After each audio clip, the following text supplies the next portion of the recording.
Hello everyone! Happy Sunday! Again, ang atin yung still nasa daan. Gabi lang yata, pati gabi po inaabot pa rin ako sa daan. Ganyan po kasi pag ang atin yung medyo makulimlim po ngayon. Parang nagbabadya na po ang ulan. Sa matagal na panahon na hindi po umulan, mayroon na pong ulan. Yan, maulap na po ang kalangitan. Yan. Napakaganda po ng aming daan. Walang traffic, malinis, maluwang. Yan, sarili po natin ang road.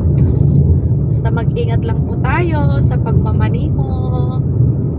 Stay safe, drive safe. Yan. May mga pamilya po tayong naghihintay sa atin sa pag-uwi ng ating mga bahay. Yan. Tingnan nyo po, napakalawak ng daan. Tapos maganda po yung mga tanawin aking nadadaanan. Happy Sunday everyone!